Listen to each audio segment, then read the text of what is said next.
So we are going to jump into these 7 strategies that you have that will help you become a better sleeper. What is one of your favorite tips in order to get better sleep? One of my favorite tips for a great night's sleep is this idea that routine is absolutely queen. And we're really not meant to keep different sleep schedules as human beings.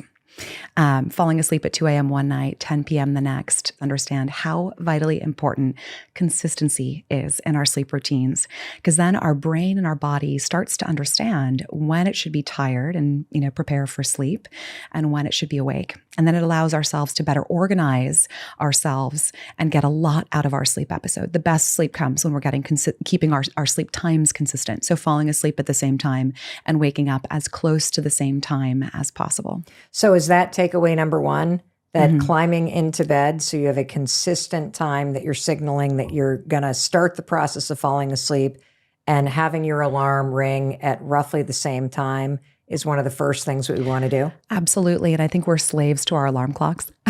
Yes. But we don't really talk about the wind down time. It's kind of like a fuzzy idea, a fuzzy game plan. It's not okay, 10:30 is when I'm going to start to power down. I'm going to get off my phone. I'm going to boil a small cup of tea, herbal tea, and then start my bedtime ritual and wind down routine, which is an essential part of sleep. We always think, now's time. Now feels pretty good for sleep, but it takes time. So you are a world-renowned sleep researcher and scientist. What is your wind down routine? My wind down routine is one thing that I am very diligent about, and it's not complex, but I'm very diligent about the time. I do my best. I try to get all my computer stuff done, and then I put my boys to bed, and then it's 8:30, and then I am switching my mindset, and it's time for mama to go to bed. And there are days where I need to be working and plug back in, but the best case scenario is my boys are down, and then I do maybe I clean up a tiny bit around the house. I start to turn the lights off, and then I go upstairs and I turn my phone off. I wash my face, I take a shower, and then I do one breathing exercise. I sit cross-legged on the ground in my bedroom. I'm turning lights off as I kind of move into the bedroom, and I do one breathing exercise. And I don't set an alarm, but I just kind of do it until I feel like I've gotten rid of that busy mind, that has served me so well over the course of the day. And sometimes that's 5 times on busier, more stressful days. Sometimes that's 7 rounds of this. But it's the military breathing technique. So I breathe in through my nose for a count of 4. I hold for 7. And then I exhale, purse my lips for 8. And those times are longer than you think, right? The 7 and the 8 really, you're kind of fighting for the breath at the end. And that's the benefit of that technique. It restricts and restrains the breath and can help calm the heart rate and calm your mind. And now while I'm doing that, thoughts are flying in because, of course, of what I forgot to do or I need to do. And I come back to this idea of, no, not now. Now is my time. I've done things for my students, my partner, my kids all day. And now is my time to restore and relax. And if any thoughts are still fighting to the surface, I write those down at my nightstand.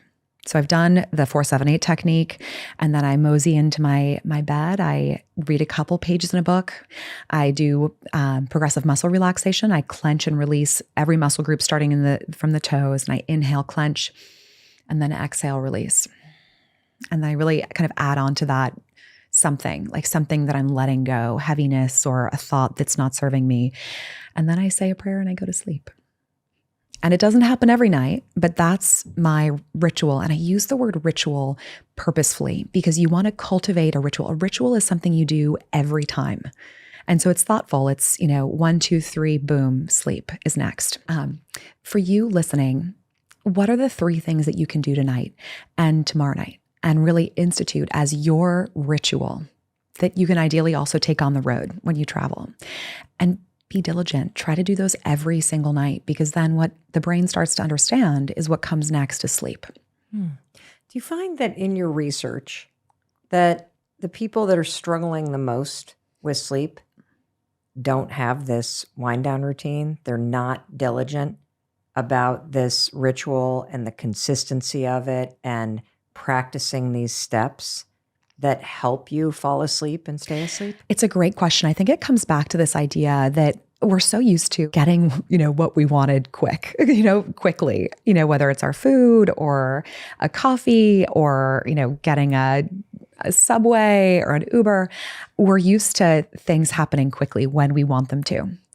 And our brain is hardwired to crave consistency, to have, to be able to expect what's coming next by keeping our schedules consistent, by giving our brain that sense of normalcy. And then sleep, falling asleep faster into deeper sleep is more within our reach. Quick question. What is the average amount of time that it takes to fall asleep? And when should we get out of bed because it's not happening? This is a great question. And I think a big area to, promote awareness about, because we think that we just should be able to crawl into bed and flip our brains off like a switch. Wrong. Sleep is a process. And so falling asleep actually takes time and more than a lot of people realize. Even a healthy sleeper with no problems should take about 15 or 20 minutes to fall asleep. And that's counter. So many people will say, oh, I can fall asleep anywhere. As soon as I get into the airplane at Logan, I'm out. I'm snoring before my husband's like that. Even the I announcements. literally, he hits the pillow and he's like, and I'm like, so infuriating. Now I've got to try to fall asleep while you're already snoring. And so he just drops in like it's his job. And He might be a little sleep deprived. I'd love to talk to him and make sure he's getting enough sleep. But if you're able to fall asleep right away, it's generally a sign that you're not getting enough sleep. Really? Same thing if you're starved for food and you sit down and you have a huge meal and keep eating and eating, it's probably because you're starved for sleep, because it's not, of course, healthy to have enormous meals. And so same thing with sleep. If you're starved for sleep, your brain is going to, hopefully you're not in a place like driving a car or anything that would be safety critical. But if you're not getting enough sleep, sleep will come because it's a biological necessity. And so when we go without it, our body works desperately to get it.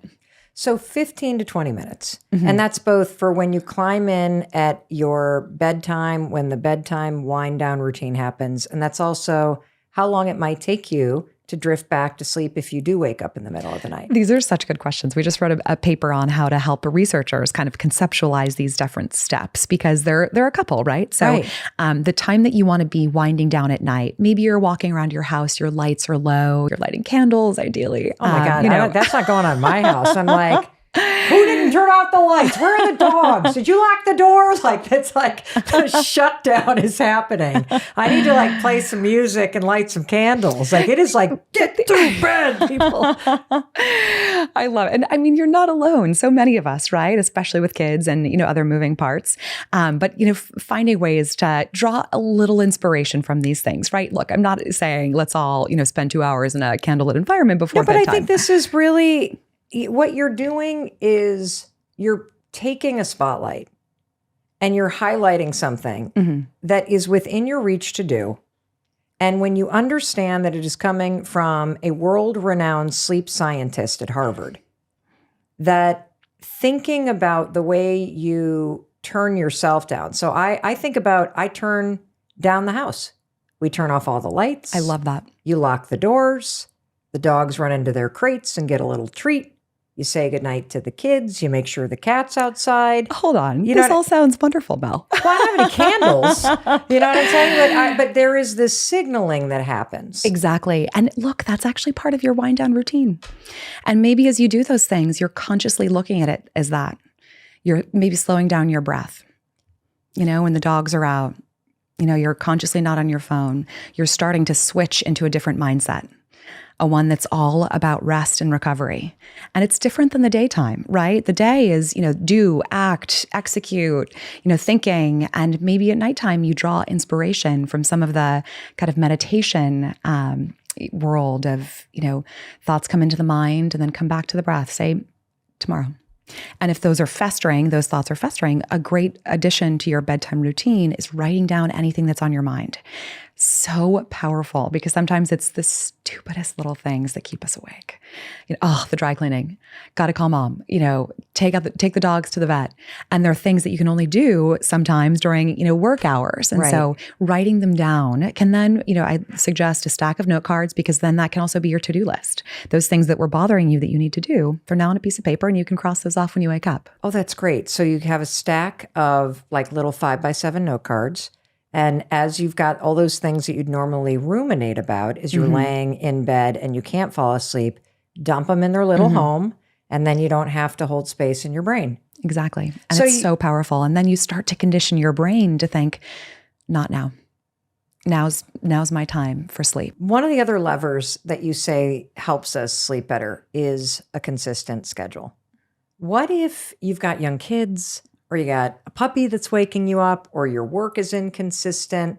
Like, how do you create consistent sleep if something is interrupting your ability to do it? This is such a great question. And there are so many of these, right? Young kids, dogs, work. I would encourage you to look at your weekly schedule and find the time that you can protect for sleep. And that's going to be the time that your biological clock gets used to. And if you can get a little bit more time in the morning, an extra hour, go to bed a little bit earlier, an extra hour, wonderful. But if you can protect, say it's 12 to 6, if you can protect 11 to 5, be diligent about that. And then think about either end of that being kind of things that you could move, but have maybe a time, if you're a young mother listening, for instance, and you're like, look, I'm working, I have kids. How do I follow this? 9 hours? Here's the thing. That is the goal. If you can get there, wonderful. But if you can't, give me 7. Take that first time that you have to be up. You've hit your target wake up time. That should be your alarm for ideally every day of the week. But again, life happens. We'll talk about how to catch up in a moment, but that's your target wake up time. And then count back, maybe again, if it's only 6 that you can give me, count back 6. And even if you can't get enough sleep, if you can get consistent sleep, here's the dirty secret. You're going to do much better than someone that's getting enough sleep, but keeping different schedules. Wait, what? So hold on a second. If I can get less sleep, but consistently, so I'm consistently getting 5 or 6 hours of sleep, I am going to do better than somebody who's getting 8 or 9 hours of sleep, but an inconsistent schedule. And we are talking about situations where the person is really fundamentally not able to get enough sleep. It's not what I recommend, but if you're a shift worker, if you're a single mom with kids working 2 jobs, and you can't get 8 hours of consistent sleep, if you can get 5 consistently or 6 consistently, I really want to move you towards 6 or 7 for your health, your well-being, your ability to be around for those kids. If it's caregiving that's one of your challenges, and really putting and being diligent. How many hours can I give myself? Because the closer to 7, the closer to 8, the longer you're going to be around, the better the quality of your heart, your brain, your productivity, your relationships. So many positive things when we can put sleep first. But if you're looking at a schedule that is tough, then yes, consistency is king. Why is consistency more important than the amount of time you're sleeping? It comes back to our circadian rhythm. Our body and our brain, we're not built as humans to keep different schedules. It didn't serve us from the standpoint of evolution. It served our ancestors from the standpoint of evolution to know when it would be alert. So then it could say, okay, these animals are up at this time, and I can hunt for these animals and forage for these, berries at this time. And then I prepare my meal in the heat of the day. It's kind of, so silly to compare, but kind of helps you understand just how important it is and how we're really built. And it takes a lot of time to change our physiology as a species. And our technology has really outpaced our, kind of biological rhythms, which are all about consistency and keeping our sleep times the same, powering down.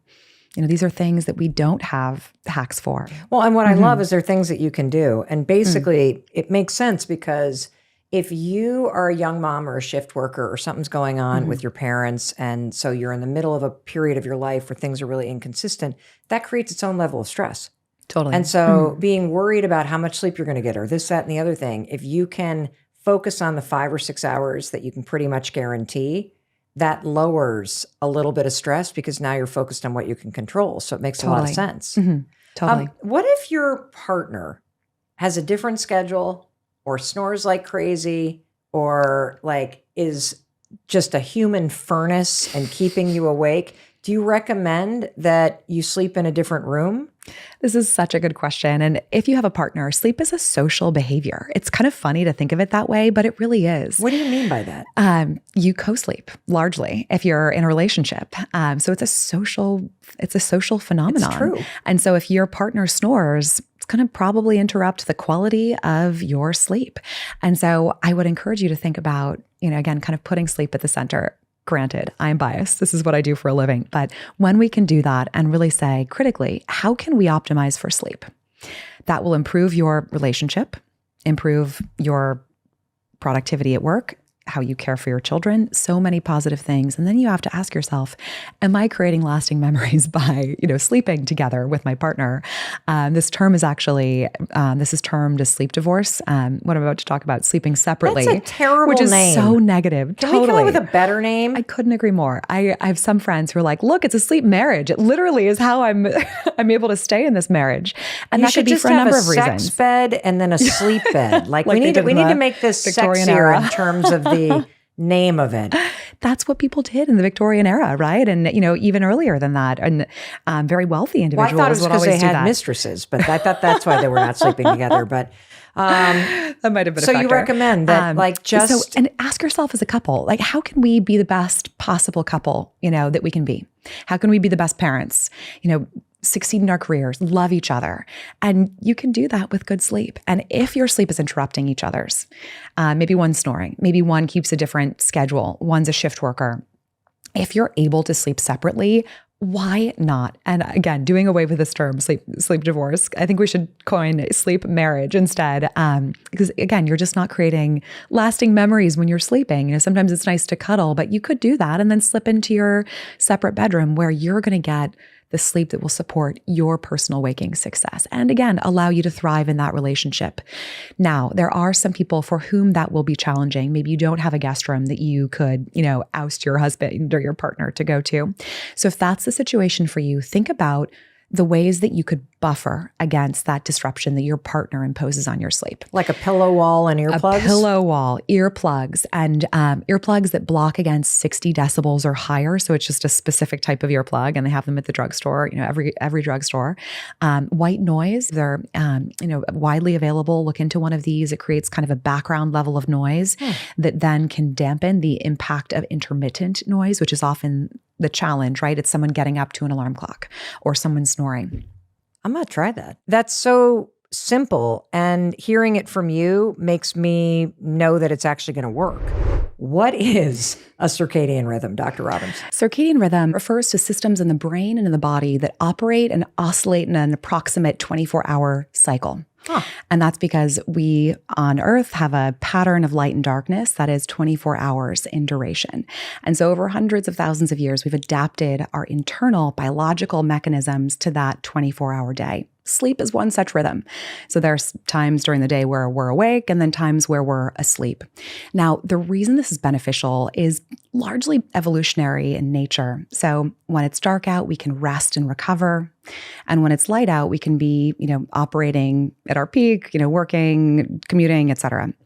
And so our physiology has adapted to life on Earth, and our internal systems are governed by this tiny little region of the brain called the suprachiasmatic nucleus. We call it the kind of central pacemaker of the circadian rhythm. That almost made me want to go supercalifragilistic, yes, right? Expialidocious. Supercalifragilistic Yes. Okay. If you ever want to impress someone at a cocktail party, that sciencey term is the way to do it. How do we say it again?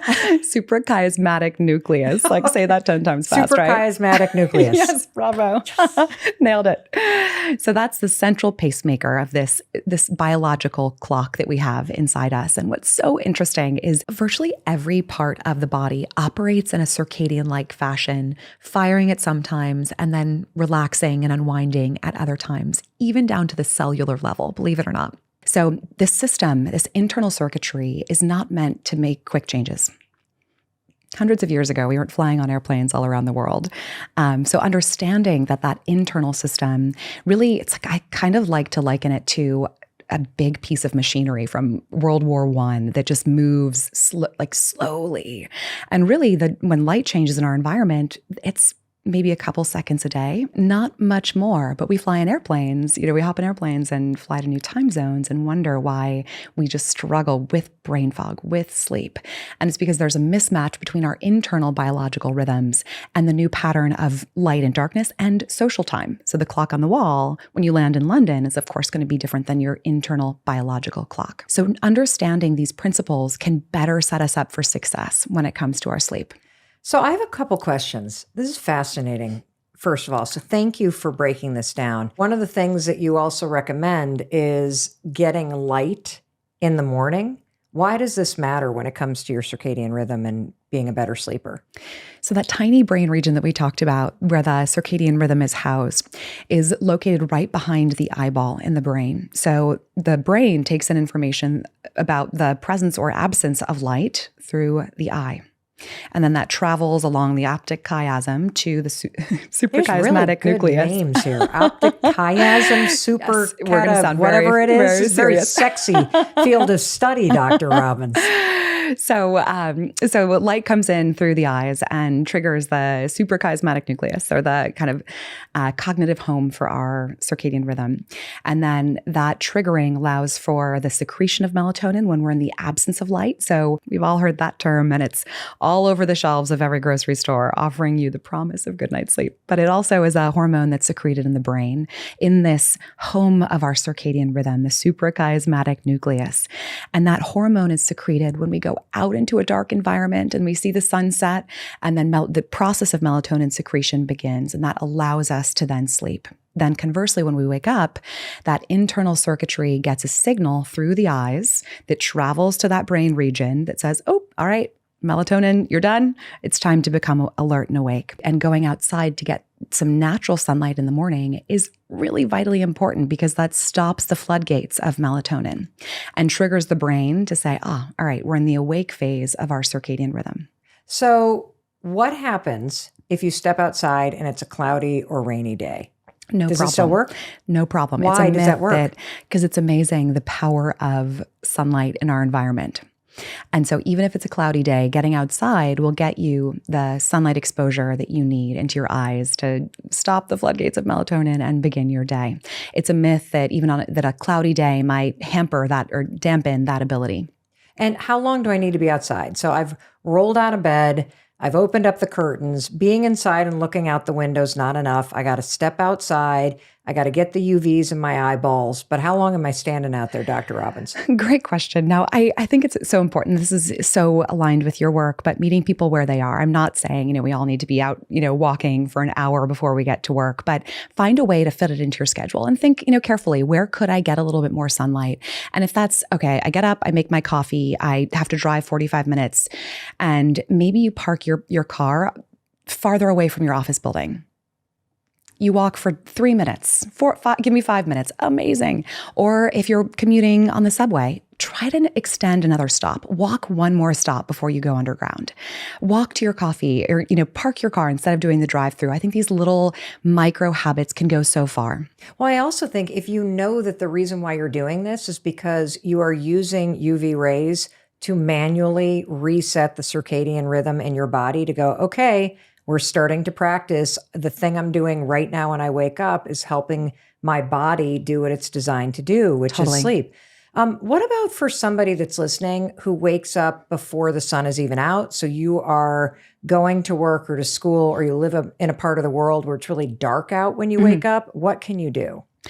Such a great question. And there are more than 25 million Americans who work on shift schedules. So going to work and coming back from work at times that are mismatched with the patterns of light and darkness in our environment. And for all of those the reasons that we just talked about, the importance of sunlight exposure, those individuals can really struggle. The good news is there are a lot of technologies that you can buy. And essentially, if you're an office employee outside the traditional kind of 9 to 5, get one of these lights. That ideally is blue daylight spectrum. And you can sit in front of that light, turn it on high when you get to the office, because what you want to do is you want to trick your body into thinking that that's sunrise. If that's your work schedule, an early start, or conversely, if you're starting your day at 9 or 10 p.m. when it's dark, we'll talk because you're working an overnight shift. I've done that, and you feel like a zombie. Is this something though, just to make sure, because I know people are going to be like, okay, where do I? Is this something that you can literally buy at a retailer or go on Amazon and just Google blue daylight spectrum light and you can purchase one? You don't need a prescription from a sleep researcher?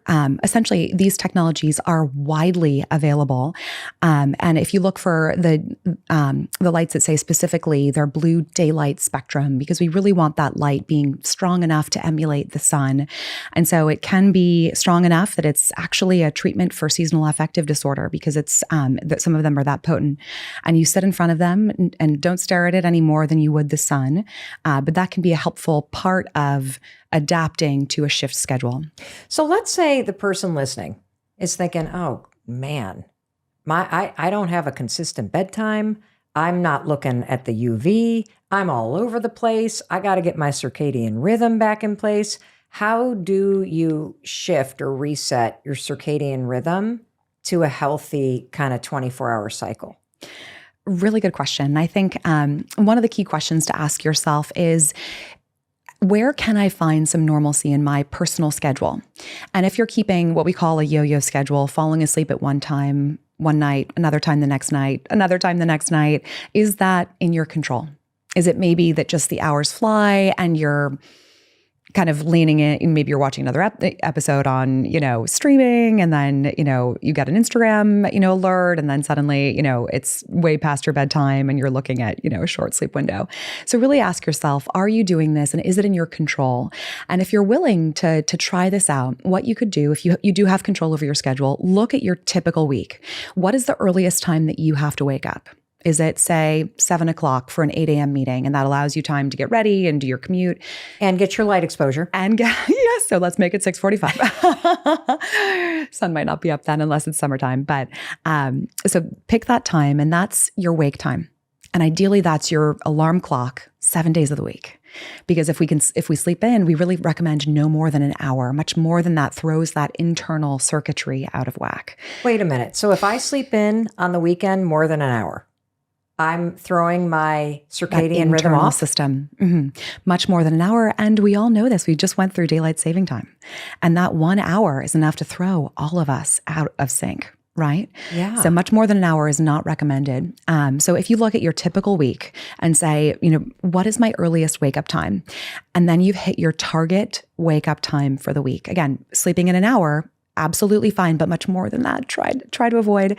But then count back, give yourself a full 9 hours, because our biological need for sleep is individual. Some people do very well on 7 and some people do much better on 9. And it's in part genetically kind of hardwired. And so if you had two parents that were longer sleepers, truly sleeping 8 or 9 hours a night, you might be a longer sleeper. And then if you had two short sleeping parents, you might be lucky and really truly only need closer to 7. But if you count back 9, that could maybe add a little bit of time for your wind down routine. Okay. And so those 9 hours count down, and that's your target fall asleep time. Or I should say, get ready for bed time. Got it. I want to make sure that you hear this, because this is the kind of advice that as you're listening or watching us, somebody's going to be like, blah, blah, blah, blah, blah. Okay, yeah, 9, nah, nah, nah. But this is critical, because if you got to stop and think about what is the wake up time that sets me up to be able to do some of the things that Dr. Robbins is going to tell us based on the research makes us a better sleeper, because we are learning that better sleep begins with what you do once you wake up. So she's saying, once you know your wake up time, and I'm going to do some math here because I think it's really important. Let's say it's just 6 a.m. That's what you need, 6 a.m. She says, count back 9 hours. And so that means, where are we? 9 p.m., right? Mm-hmm. And that is the time that you now need to start the wind down routine based on research that will help you start to get the sleep that you need, so that when you wake up, you feel refreshed. You aren't so tired. You got the benefit of sleep. I love what you're teaching us, because this is within all of our power if we choose to follow it and we choose to try it. And so we've talked about circadian rhythm.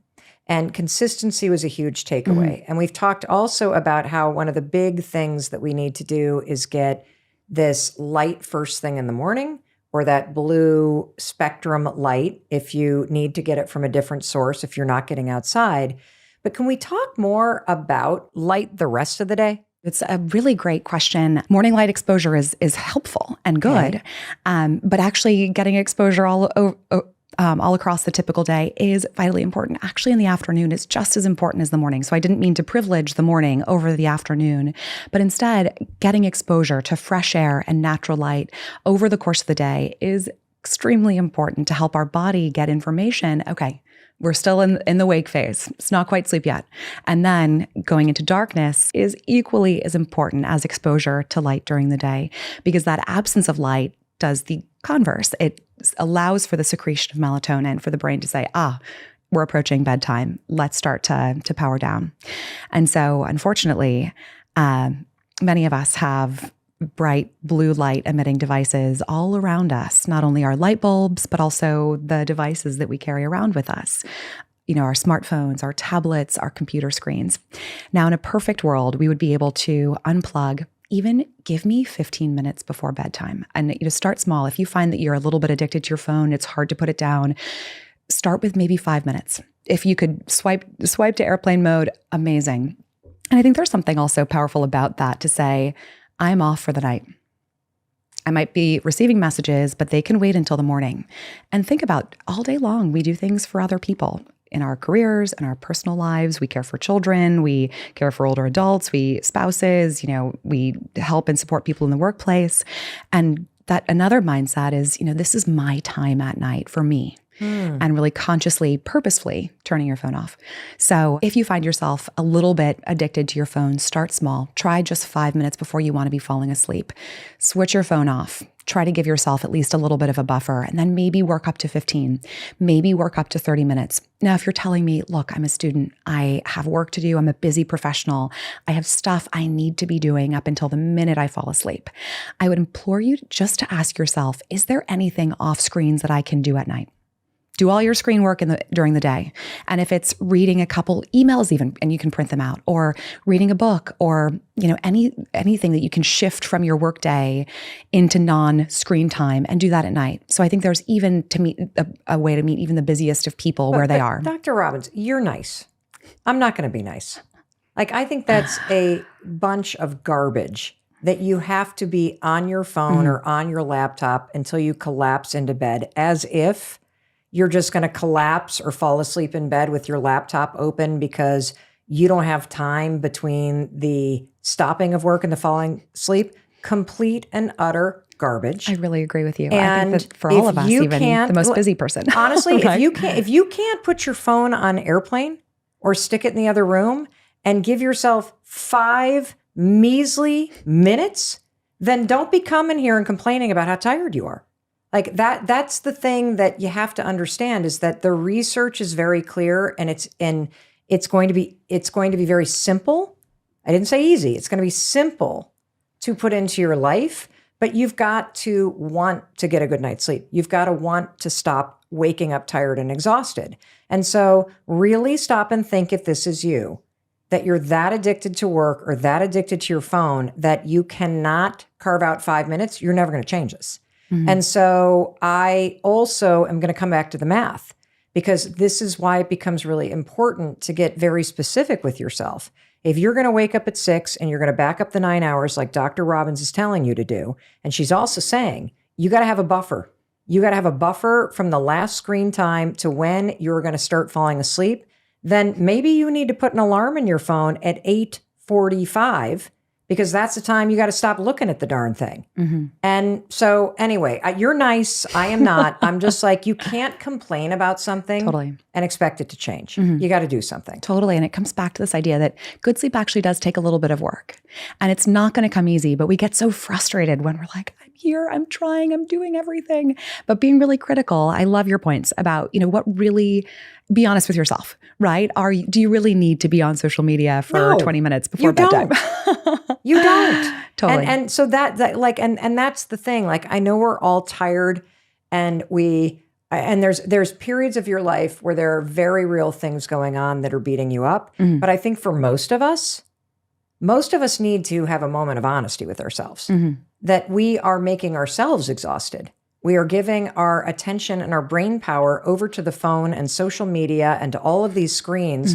And we are not taking the wind down routine seriously. And so if you are serious about wanting to feel more energized, if you're serious about getting better sleep, you got to try what Dr. Robbins is telling you, and you're not going to like it because you're used to just kind of going through the thing. It's not sexy, like No. I'm not here to say drink a couple glasses of wine and then, spend some time on social media.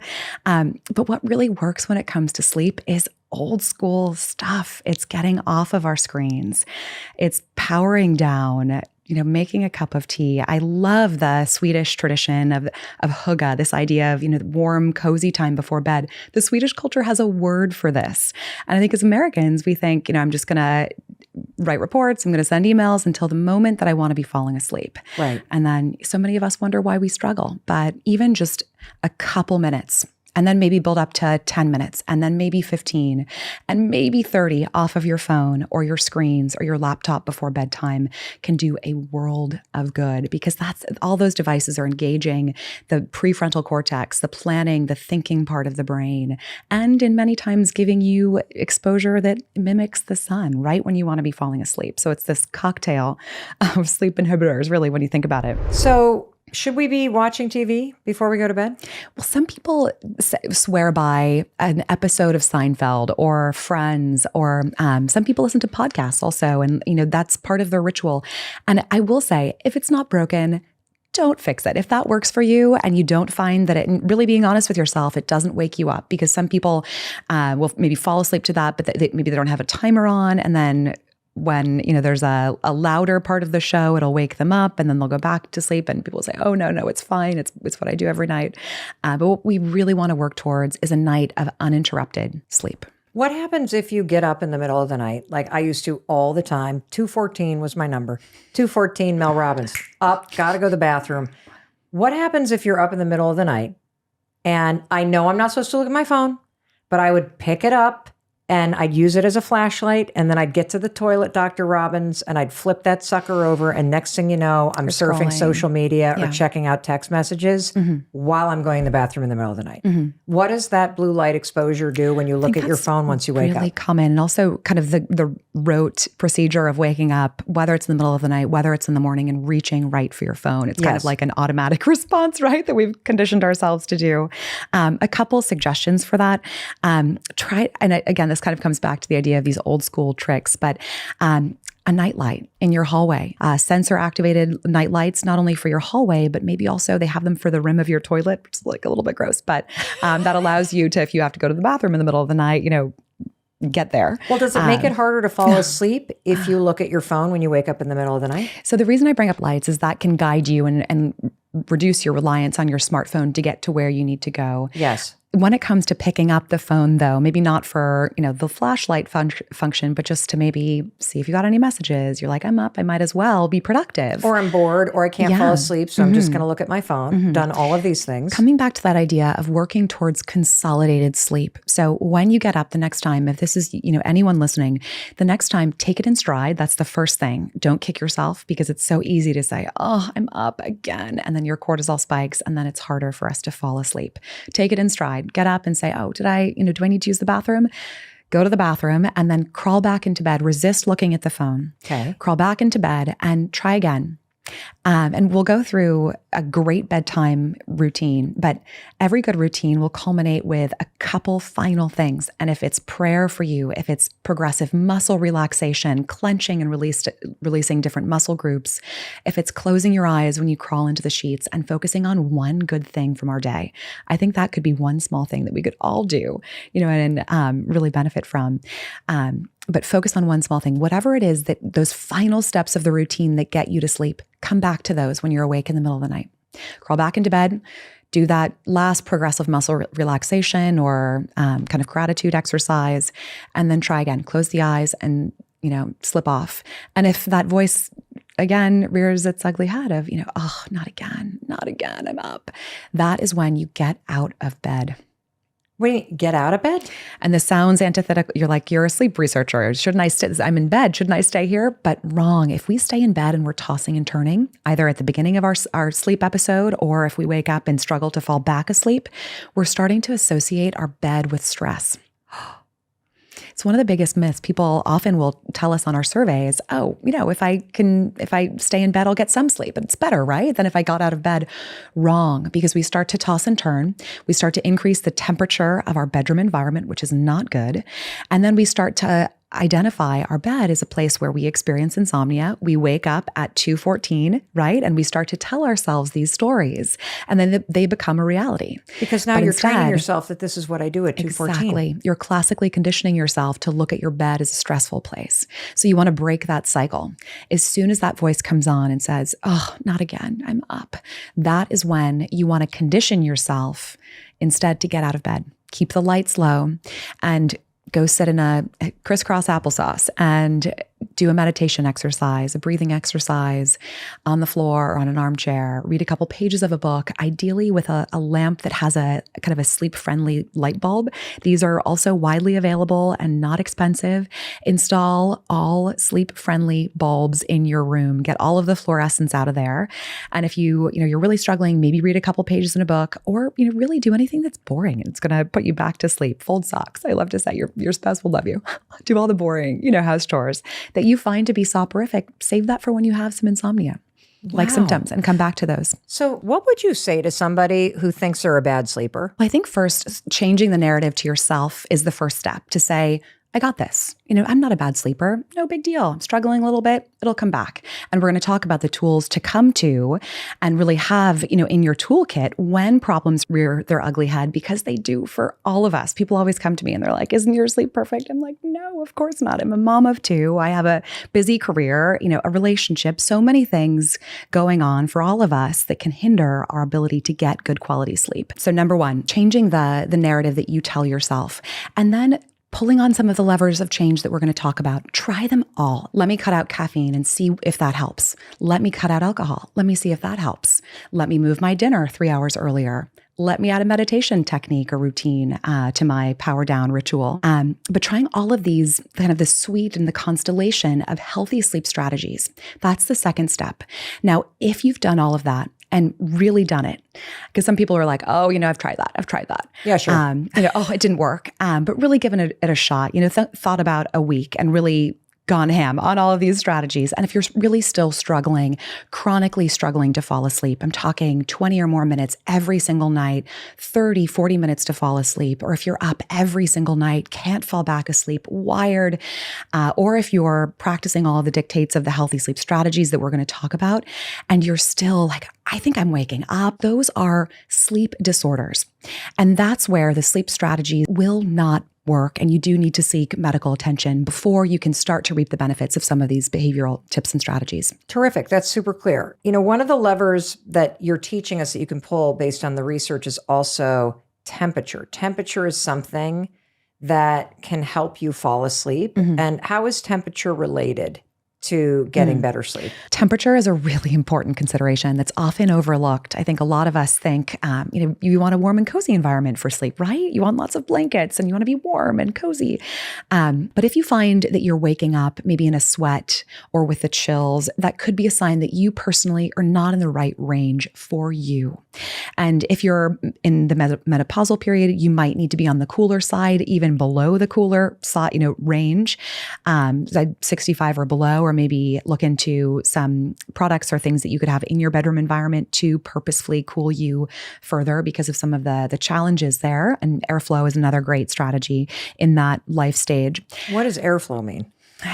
Generally, during sleep at night, we want to have mattresses, pillows, things in our environment that are promoting airflow and temperature regulation. Anything that's going to be kind of blocking airflow or, not be breathable would then, of course, increase temperature. I thought breathable meant you pick up the comforter and flap it like a wing to try to fan yourself. But I know exactly what you're talking about.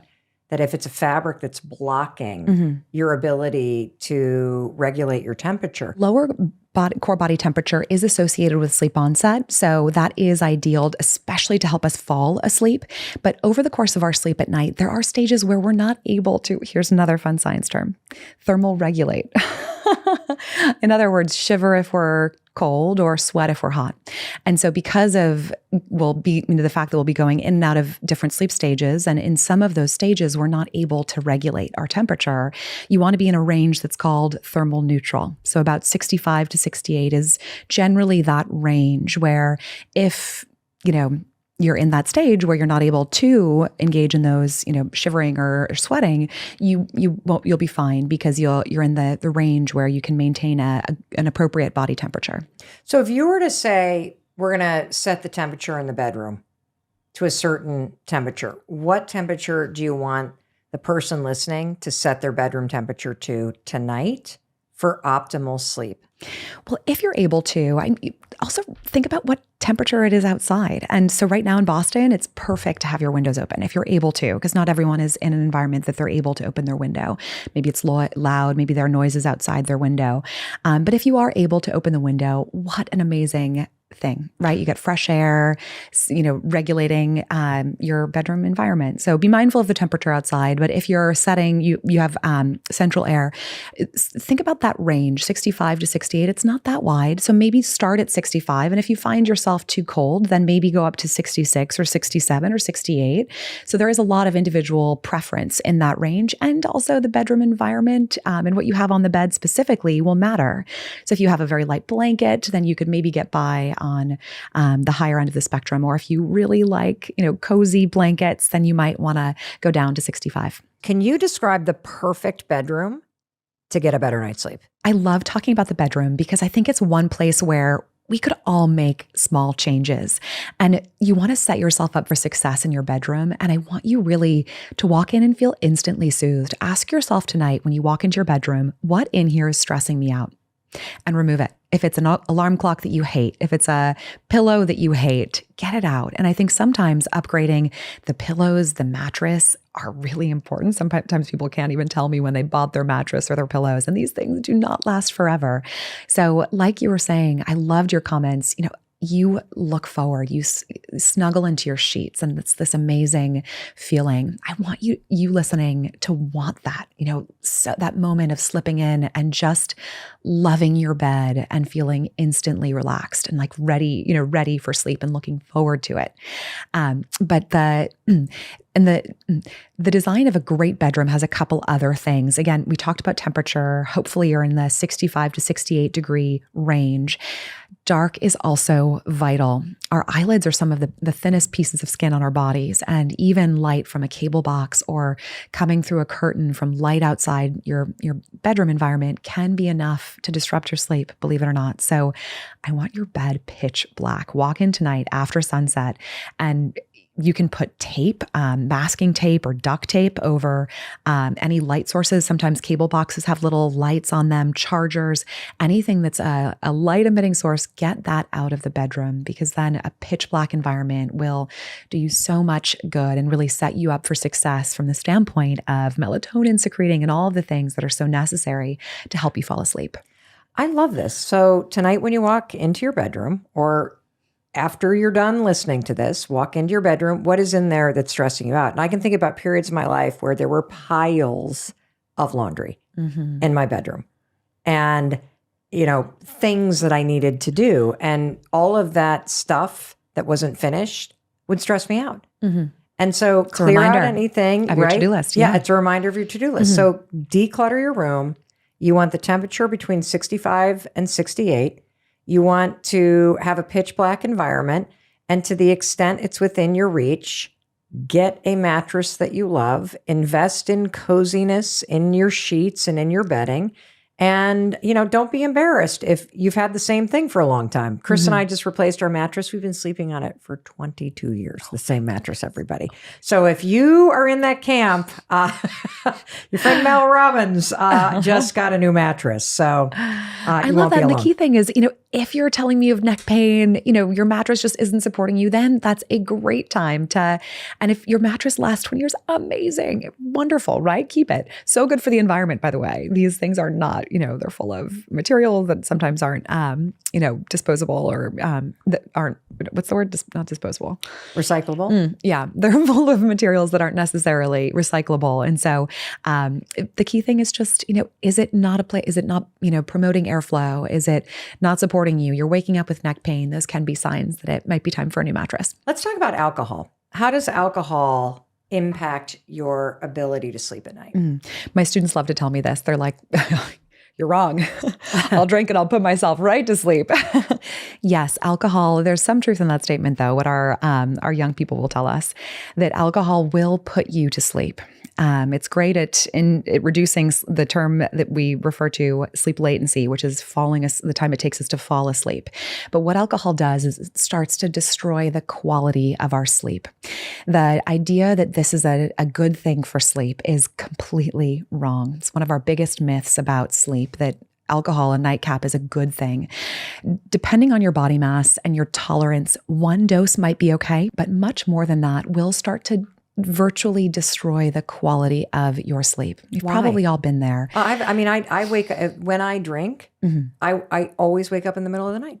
I fall asleep quickly, but I do not stay asleep. And it's not restorative. You wake up, even if you spent 8 or 9 or 10 hours sleeping, you often feel like you haven't slept a wink because the structure of our sleep starts to change, and it simply disrupts that architecture. So it's very different than the structure of a natural sleep without alcohol. So it's very common for someone to wake up after a night of even just, maybe 1 or 2 glasses and not feeling restored. Well, I think universally speaking, when somebody does either dry January or they stop drinking or they go for periods of time where they don't drink, better sleep is 100% what people talk about. Absolutely. And it's amazing, right? When we think about taking someone who drinks every night and then they are like, wow, they do dry January and it's this light bulb. And so finding ways to extend those benefits into, our calendar year. And even if it's Monday through Wednesday, you're going to be dry. I think sometimes those very clear boundaries are so helpful because after a long day, it is so easy to say, oh, I earned it. I had a long night with the kids, a long day with the kids, or, this colleague at work or this deadline is stressing me out. Oh, I earned it. But if you have, structures in place to say, oh, no, and make it fun, substitute, a fun, cup of tea ritual with your partner. I think what you're here teaching us is what you've earned is a great night's sleep. And giving yourself the gift of better sleep is going to be a better reward than the glass of wine that sort of numbs you out. Speaking of drinking, let's talk about the impact of caffeine on sleep and specifically coffee, but I'm also thinking about all of these energy drinks that people drink and the kind of pre-workout stuff that's just pumped full of caffeine. How does caffeine impact sleep quality? Caffeine, like a drug, can stay in our system, and it has what we call a half-life for 6 up to 9 hours, depending on your metabolism and how you metabolize personally caffeine. And there are some genetic differences, but by and large, caffeine is a significant disruptor of our sleep. As a society, it's the #1 most widely consumed drug in the world. And look, I love coffee. I love the smell. And so I find this to be such a struggle to cut off. But really, ask yourself, and is one of your struggles a busy mind, heart racing before bed, can't, calm down?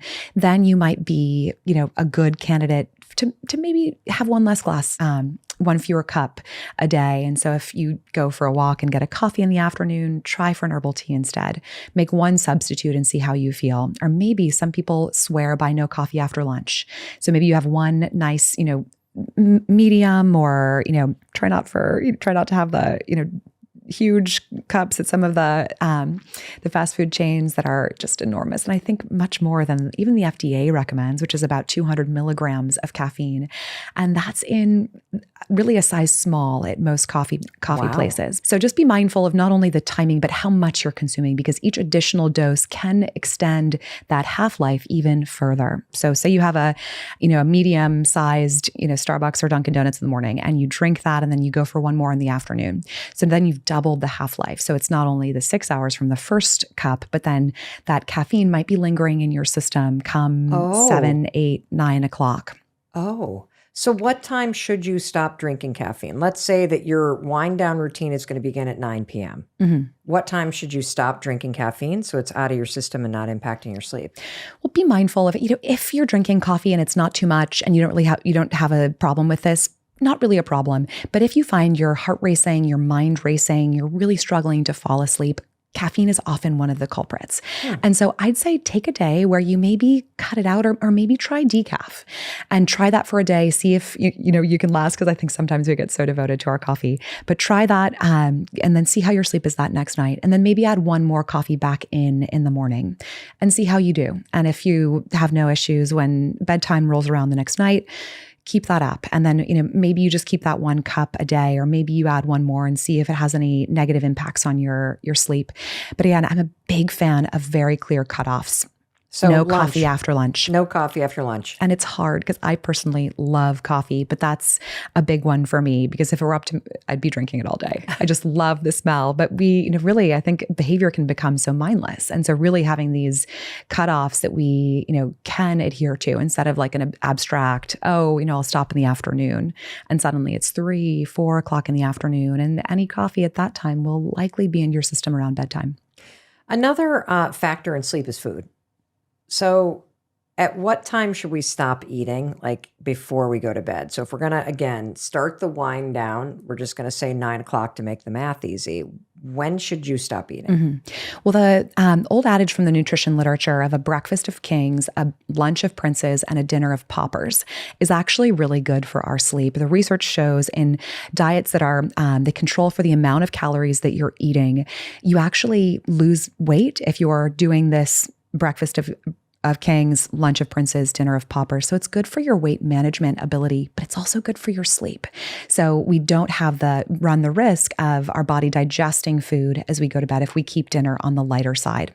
There's also the intermittent fasting literature, and it really came out of a circadian rhythms laboratory, which is so interesting. But the whole idea there, and some studies have shown different findings, but basically listen to your body. If you're open to this, you might try it. If you find that dinner just keeps nudging later and suddenly it's 9, 10 p.m., you haven't eaten, your bedtime is in another hour, you might be a good candidate for this. Again, just a clear cutoff of like, is it 8 p.m.? I want to be done eating. So then that means I'm eating dinner at 7, whether that's at the office, whether that's with my spouse. And so many people tell me, but my meal with my spouse is the only time that we have to be together. And I always respond to that. You don't have to be together over food. And so, looking forward to your date on Friday or Saturday night, or your weekends where you have a little bit more flexibility to really make a meal together, really enjoy it, really be present with each other. But then maybe during the work week, when you have a later time that you're getting home, and then maybe your spouse is getting home late too, and then suddenly it's, way into the evening hours and you're trying to, desperately do something together, but maybe find another ritual. Maybe it's making I know it's kind of lame, but maybe you make a cup of tea together and you're playing a card game, right? Or thinking about your day. My husband and I play cribbage, and we also are crazy we're really radical puzzles. Like we have a jigsaw puzzle on the dining room table, and we sit around but That's if amazing. There were a rule of thumb, because I've noticed one thing that's made a difference for Chris and our son who's in high school is we were getting out of the habit of eating early, and all of a sudden dinner's at 7, then it's at 8, and it's creeping right up on bedtime, which for me is winding down around 9 o'clock. And I pushed dinner to 5:30 because otherwise our son was coming home from sports practices and eating half the refrigerator. And by the time dinner was cooked, he's already fed himself dinner. But I've noticed it's made a big difference with my sleep and my bedtime routine to be done eating several hours before I am going to bed. And so if it helps, knowing that you should stop eating 2 hours before you go to bed. I love that routine. So it sounds like doing maybe intermittent fasting without even knowing it, because you've added about 3 or 4 hours before you're falling asleep and you're done eating. And so that's time that you're fasting. Actually, you're extending the fast that we naturally do over the course of our sleep. And there's so many benefits to fasting, just giving our digestive system a break is really the whole idea behind intermittent fasting. So if you can find a time, if it's 5:30, if it's 6, and really try to be diligent. If your son is on a bus to sports practice or, driving, he has a meal that you made for him or he cooked and he's eating it at the sports field before he goes on, or a smoothie. I'm a big fan of smoothies actually for dinner. I know everyone drinks them for breakfast, but if you're busy, getting some good calories in, it's light, it's likely to not disrupt your sleep at night, can be amazing for someone who's busy, strapped for time, et cetera. But it kind of comes back to this idea of good sleep takes planning. So why don't we start with what the perfect night's sleep, based on your 30 years of research. Right. What does a perfect night's sleep look like? Just so that we have a benchmark for what would be ideal. I think if you just look at a 10-year-old, you'll get what the perfect night's sleep looks like. They sleep beautifully. They have a beautiful homeostatic, which means it responds to what you're doing during the day, response, and how long you've been awake. They have a beautiful circadian, which means their body knows what time of day it is and what time they should go to sleep and what time they should wake up. And so the 10-year-old's sleep is perfect. Don't ever wake up a 10-year-old if you can possibly help it. They're doing a lot of really important things. And after that, our sleep changes during our teenage years, and we need just as much sleep as a 10-year-old, which is about 10 hours or 9 or 8 to 10 hours for sure. But teenagers' circadian rhythms change a little bit so that they fall asleep a little later and want to wake up a little later. So it's also a beautiful night's sleep if they are calm and not too engaged with social media at the wrong times. But anyway, that's a great night's sleep. Our sleep is actually pretty great until we're about 40 or 50 years old, and then varying depending on the individual, your sleep can start to become less efficient. And so what does a perfect night's sleep look like in terms of how long you sleep, the various phases of sleep? Right. Okay, so the perfect night's sleep for health as an adult is something around 7.5, 8 hours plus or minus an hour, something like that. Okay. You should be awakened by the sunlight, essentially. So that's something that resets our clock every day. And then so you kind of work back from there, from the time you need to awaken to get at least 7.5, 8 hours of sleep a night. Different people need different amounts of sleep. Some people need more like 9. Some people are fine with 6 for a while. How do you know? You just have to know from your own body. Some people, if they get 6 hours of sleep, they know already immediately when they wake up and going throughout the day, it wasn't enough. And so your body will tell you. And other people, wake up at 6 hours and they're fine. They feel great. And one way to know is how sleepy you feel during the day. Okay. Yeah. You already said one takeaway that I want to make sure that you listening got from us, which is you start with the time that you want to wake up. Mm-hmm. And then you roll the clock backwards, and you're basically saying that it's 7 to 8 hours, give or take an hour. Yeah. So you roll the clock backwards, probably 7 to 9 hours. Yeah. And that's when you need to fall asleep. Mm-hmm. That's right. And what happens when you fall asleep? Like, what are the phases that we go through as we're sleeping? The very first stage is, of course, dozing. And we don't really know when we're dozing, except that, we sort of come conscious once in a while and say, oh, wow, okay, what happened in the last couple of minutes? I don't know. Because our memory starts not recording what we've been doing. And that lasts on average about 2 minutes before, for example, if you're reading a book and you fall asleep reading the book, you won't remember the last 2 minutes of reading. Or if you're listening to a podcast, you won't remember the last few minutes of the podcast before you actually fall asleep. Or if I was talking to my husband and next thing you know, he's snoring. Right. He doesn't remember the last minute and a half of what I said. That's exactly. Exactly. So there's that dozing period, which I rather like. I love that sort of you kind of drift from your mind spinning to all of a sudden almost like you're floating in a pool. Right. That only lasts 2 minutes? No, stage 1 is variable. It's about, 2 to 5 minutes, something like that. Okay, and you need that sort of stage 1 of dozing to get into stage 2. What happens next? Then stage 2 is really an exciting stage. So between stage 1 and stage 2, there's something called hypnagogic hallucinations, which I'm not even going to try. Hypnagogic hallucinations? Hallucinations. Yeah. Okay. So it's our brain losing hold of reality, and all kinds of imagination things happen. For example, it can be as boring as feeling like you're falling off a step because not all of parts of your brain are asleep at the same time as you kind of drift into it. And so you feel the muscles relaxing and part of your brain says, I'm falling. And, and the hallucination is incorporated into that feeling of falling. And so you think, you're falling off a step. Wait, is that why they call it falling asleep? That makes so much sense. And I have had that experience before where I do that dozing.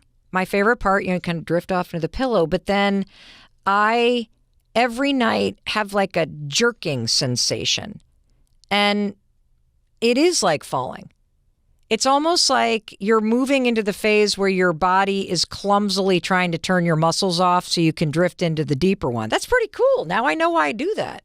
Or it can be as horrifying as feeling like there's a monster jumping on your chest and shaking you. And it can be very, very disturbing as well if you wake up from it. So they're pretty vivid hallucinations, almost like the dreams we have in REM sleep, only you don't have the atonia, which is all your muscles being inhibited to prevent you from acting out the dream. So oftentimes people, if they have a vivid hallucination that's scary, can wake up from that and then feel like, oh, what just happened? Was there a monster in my room? Really? I think that's the idea of nightmares. Comes from that idea of just the hallucinations, the weird hallucinations. This is as your brain is sort of trying to drop itself into a deeper state of sleep. Yeah. Oh, interesting. Yeah. I didn't know that. Yeah, and not everybody, and most people, in fact, don't wake up from that. N2, it's called. N1 is dozing. N2 is that state of sleep which has pretty vivid dreams, kind of, but they're not long story-like dreams like we have in REM sleep, but we'll get to that in a minute. So then from N2, which our brain is very active, we go into N3, which is also a time of activity, but it's really synchronous activity, like waves of activity going through our brain, and it's disconnected in time, one wave from another, so consciousness can't be maintained. And if you wake someone up out of N3 sleep, slow wave sleep, and ask them what they were dreaming, they will not report having dreamed anything. It will be, a blank slate. And it's actually pretty hard to wake someone up out of that state. It's called a deep sleep. And what's the purpose? You use the word wave. Like what is actually happening in your body when you're in that third phase and the wave is happening? Yeah. So that's a time when we know that our brain is cleaning itself, actually. Wait, what? Yes. It's cleaning itself? Yeah, it's cleaning itself. Of what? Of all the junk that builds up during the daytime when we're awake and alert. What kind of junk builds up? Well, proteins get unfolded and, so things break down, energy is used. All of that gets restored in that deep state of sleep. So, what would happen if you didn't get that deep stage of sleep and the cleaning wave? I'm seeing like somebody coming in after a big party and cleaning up all the cups. Right. It's like this wave comes through your brain? It's like a wave cleansing the brain, yes. And there's one per minute or so, actually one per second, actually. So a lot more often than that. And it sweeps from front to back. And it just pushes all the junk into your cerebral spinal fluid and out into your Is that why body. my back hurts? I don't think just so, kidding. but yeah, that's a good question.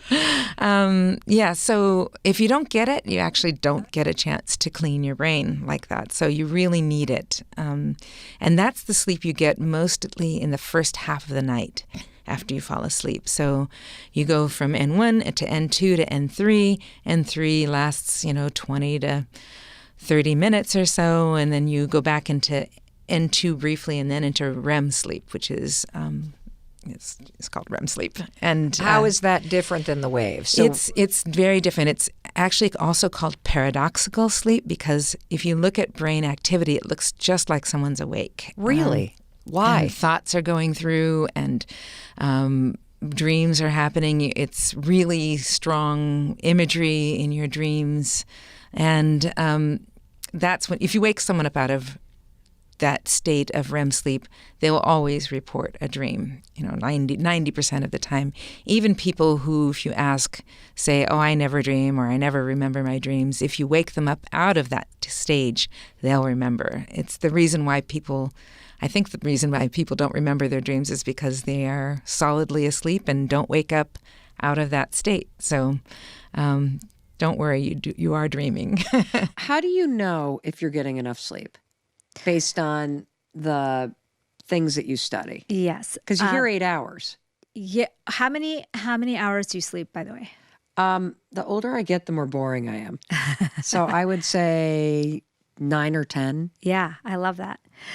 People who sleep less than 6 hours have higher mortality. They have lower mood, and they are hungrier, as we said, with the leptin. Huh. What you want to do is really to realize how much sleep you need is when you sleep without an alarm. How many hours do you sleep? And not when you're sleep deprived, but I bet I sleep 10 hours. yeah, that's If I don't have an alarm on, I sleep way longer than I think I'm going to. when you look at the last couple of weeks of your life, Yes. the best days, the when you felt the most refreshed, the best mood, Or were the days I got the highest amount of sleep? that's By how far. much, that's how much sleep you need. And every American that's listening to this is going to be like, I can't sleep that much. But you think about your best days of your life happened when you slept adequately. It changes your hunger hormones. It changes your hormones in general, for women, especially as we get older. This is important. It changes your mood. It changes your ability to make decisions Yeah. and your interactions with other people. So why would you want to skimp on that? Why would you say that you'll be like everybody else, sleep when you're dead? When you look at the data says opposite. It says if you don't sleep, you'll be dead much earlier. That's true. If you don't sleep, you will be more depressed, more anxious, have more hunger and craving signals. You are going to be a version of yourself that is a shell of what you want to be. So one final thing that I think would be extremely helpful to people. Let's assume that we went to bed early and we wake up and we get a good night's sleep. Can you walk us through what you would recommend the eating routine or what is on our plate and when are we actually eating? Okay. For complete hormone balance. Yes. Okay. So as you know, everybody is different and Yep. their life circumstances are different. Every time I do this, people say, oh, but I work night shift or Right. I have little kids. I get it. Like I had many years where I didn't get enough sleep, where I didn't get enough sunlight, where I couldn't make the best decisions because I was just so pulled in, all the different directions. Uh-huh. So I get it. But we didn't even talk about circadian rhythms. But Mel, sunlight and darkness run our bodies. We have internal clocks in every one of our cells. So routines are excessively important Okay. in terms of our mood and our body, our nutrition. So when you wake up in the morning, you want to get sunlight. I have a rule that I learned from someone online. Basically, I did this for a few days and I felt the best I've ever felt. And I'll tell you what it is. When you wake up, instead of scrolling your phone, checking your messages and your emails, go get sunlight first. Sky before screens. Oh, I love that. So sky before screens is how you should start your day. Your body is wired to see sunlight in the morning. Even if it's a cloudy day, it just has to be bright light. Okay. You can just walk outside. For me, it's my back door. Just walk out for a few minutes. It could be 2 to 10 minutes. You could do, for me, I'm usually just in my pajamas. So I'm coming back in and getting ready for the day. Okay. So you don't want to have food or caffeine in the first 45 minutes of your day. Why? I'll tell you why. When you wake up, you feel groggy, right? Yep. That grogginess is mostly from adenosine in your brain. Adenosine. Okay. And it clears out, as you know, within 30, 40 minutes, it clears out. Then you have your coffee. Then you eat your food. And the reason why is coffee, the way it works, it blocks our adenosine receptor. So that means that it doesn't help get rid of the adenosine. It just blocks it from actually binding. Okay.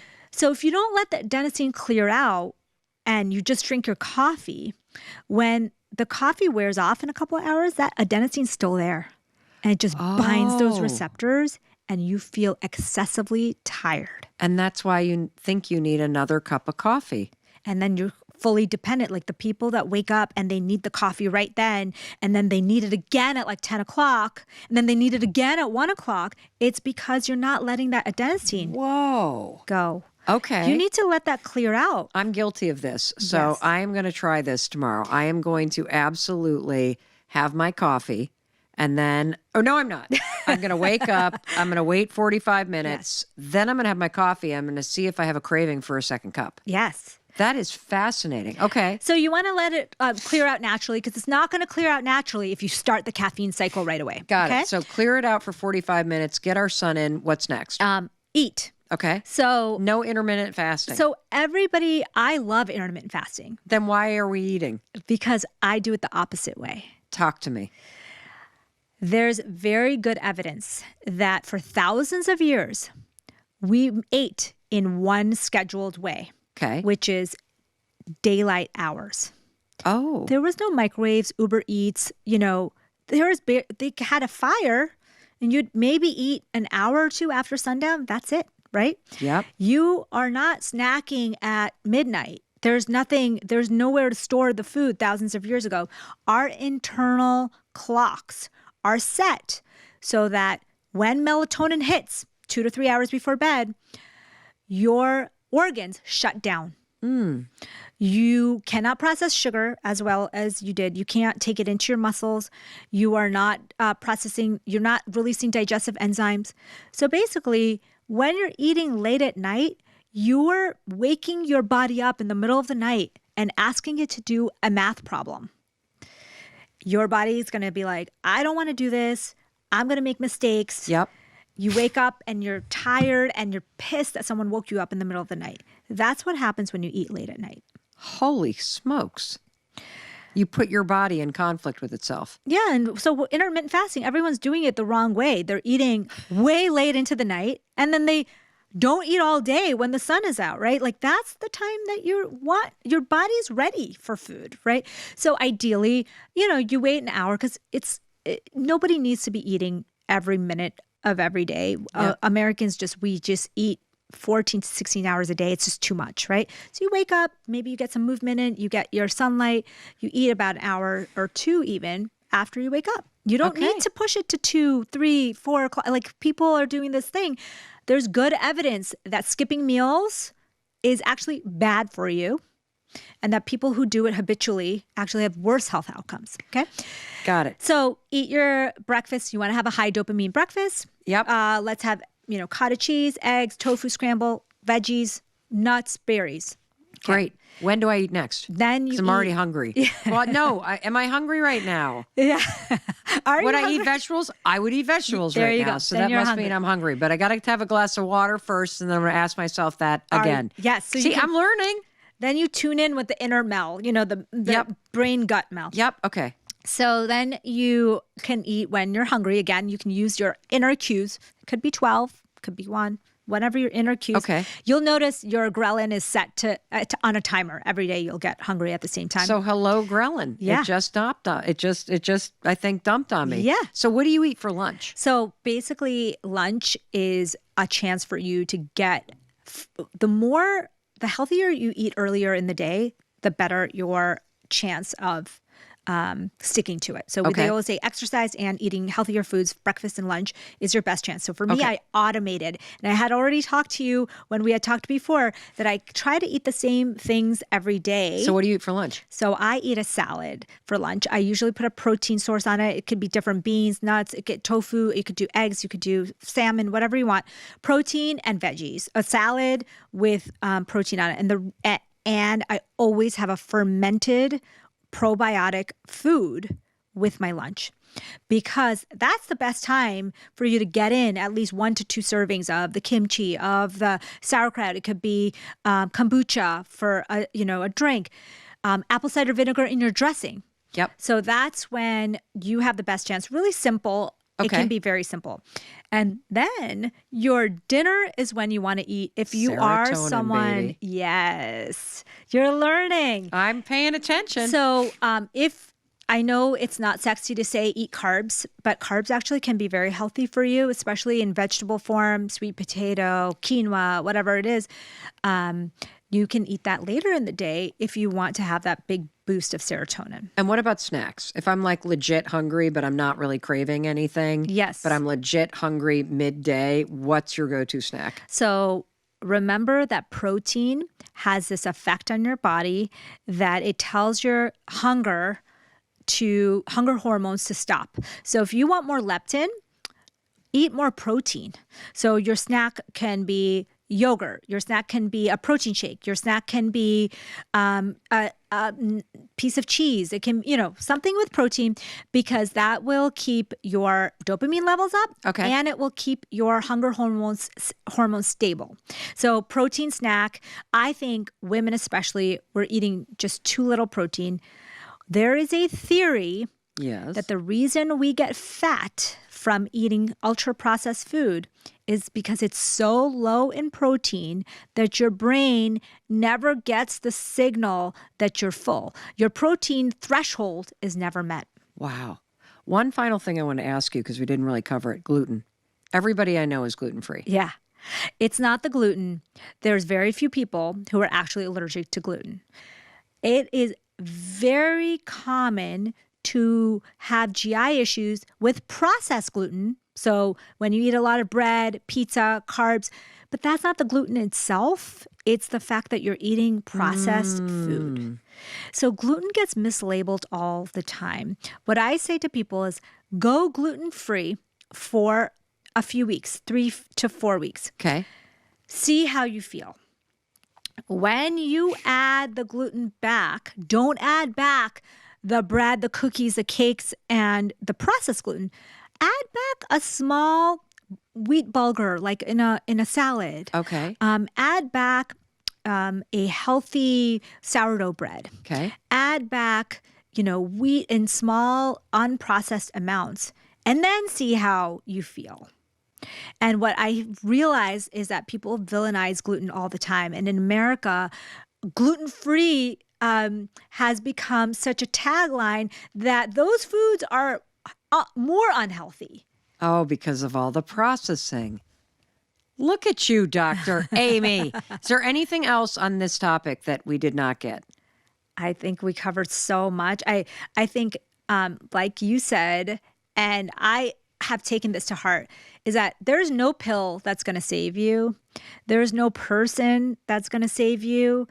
When you learn about all this, when you actually listen to your own self, you're going to be the one who saves yourself. How does breathing impact your sleep? In terms of insomnia, there's 2 times it can manifest, and insomnia affects about 30% of the population. Wow. and 10% have it chronic. One is that we go to bed at night, but we don't fall asleep readily. Typically, we should fall asleep in a few minutes. That's an ideal situation.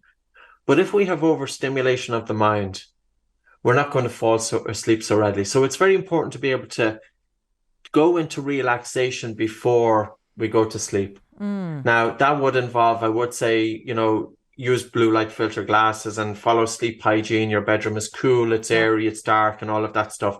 But also, we need to tell the body that we're going into rest and digest. So you could be sitting down, you might be watching some light TV, you might have your blue light filter glasses on, and as you're sitting there, really take a soft breath in through your nose, almost that you're breathing less air. And that's what I would like you to do. You're taking a really soft breath in through your nose, and you're having that light and a really slow, relaxed, gentle breath out. And then when you need to breathe in again, instead of taking your normal 100% of the breath, maybe take in about 70% of the breath in, and then a really soft and slow, gentle breath out. And the whole aim is to breathe about 30% less air into your body than what you're normally used to. You know you're doing it correctly if you feel a slight air hunger. Now, as you do that, pay attention to the saliva in the mouth. So we'll continue for 1 more minute. I would like you to underbreathe, Mel. I would like you to breathe in a way that you feel that you're not getting enough air. How do you do that? Take a very, very soft, gentle breath in, almost as if your breath in is imperceptible, and a really relaxed and a slow and a gentle breath out. So gently soften and slow down your breathing so that you're taking 30% less air into your lungs. If you get stressed, just take a rest. But keep working on this, because now what you're doing is you're telling the brain that everything is okay. And pay attention then to the saliva in the mouth. When we get stressed, our mouth tells us, because our mouth goes dry. When we are ready for rest and digest, rest, we feel sleepy. Digest, we have increased watery saliva in the mouth.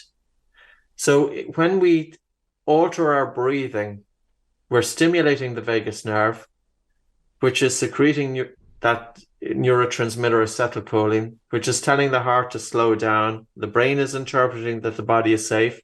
And the brain is also spying on our breathing at the same time and interpreting that the body is safe. So we feel sleepy. And we do this for 10, 15 minutes before we go to sleep. I know that you recommend people try this tape on their mouth when they sleep. And I tried it for the first time last night. I did not have this fancy O-ring, so I used packing tape. I know that that's probably not what you recommend. And when I pulled it off this morning, I think I gave my upper lip a wax. But I put it from the nose down so that the sides were exposed, and I learned something really interesting. I put the tape on my mouth so that I would be cueing myself to nose breathe, and it's how I sleep. And I'm a fantastic sleeper. And I realized I sleep predominantly with my mouth closed. And my husband, on the other hand, he has this sound that he makes that goes, it drives me freaking crazy. I know it's sleep apnea. I also know that 1 billion people around the world have obstructive sleep apnea, 1 billion. How does this nose breathing improve even people's lives with obstructive sleep apnea? Okay.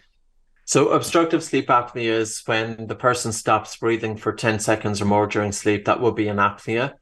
Or a hypopnea is when there's a reduction in the flow of their breathing due to partial collapse of the airways, that their blood oxygen saturation drops down by about 3 or 4%. The problem with sleep apnea is that it arouses you from deep sleep, but it's very stressful. It's very stressful on the cardiovascular system. There are 4 characteristics in obstructive sleep apnea. It's not just the anatomy.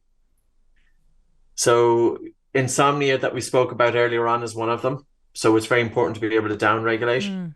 Upper airway muscle recruitment, getting these muscles to do their job is very important. There's a therapy called myofunctional therapy that's excellent for that. Mouth closed with the tongue resting up in the roof of the mouth with good recruitment of the diaphragm helps to open up the airway. So you think of the typical middle-aged man. We're drinking a few beers. We're putting weight on the belly. This is impacting the movement of the diaphragm. We're now breathing more up our chest. This is reducing lung volume and the throat collapses more easily. Our diaphragm breathing muscle, as I said earlier, is connected with the brain, but the diaphragm is also connected with the upper airway dilator muscles in the throat. Oh. So coming back to mouth puffing, and the mouth closed is really important with obstructive sleep apnea. And there are a group of people with severe obstructive sleep apnea and people who may be obese as well. They're more prone to mouth puffing. You still need to allow them to mouth puff during sleep. And we were lucky with the design of the tape, the myotape, because it allows the mouth puffing. Whereas before that, we were using 3M 1-inch micropore tape, which is going right across the lips, but that doesn't allow mouth puffing, and that can make sleep apnea worse in some people. Oh. So I'm going to come back to sleep apnea with taping of the mouth. Tested in people with mild obstructive sleep apnea, just getting your mouth closed reduces the AHI, which is sleep apnea severity, by 33%. Wow. So just by getting the mouth closed, that's not looking at how do you improve your breathing patterns. If you have somebody with obstructive sleep apnea and they bring nose breathing into their everyday life, they learn to slow down their breathing, they learn to have good recruitment of the diaphragm, all simple skills that you bring into your everyday life, that will help your sleep apnea. For moderate to severe, overall it helps when you get the mouth closed also. But for some people with moderate to severe, they need to be allowed to mouth puff. So whatever you use as support to get the lips together, make sure it allows you to mouth puff. Got it. Well, I'm going to make sure to tape my husband's mouth with your tape, and I'm going to stop shoving him or pinching his nose when he goes poof, poof. Patrick, you are a gift to all of us. Hey, it's Mel. Thank you so much for being here. If you enjoyed that video, by God, please subscribe because I don't want you to miss a thing. Thank you so much for being here. We've got so much amazing stuff coming. Thank you so much for sending this stuff to your friends and your family. I love you. We create these videos for you. So make sure you subscribe. Mwah.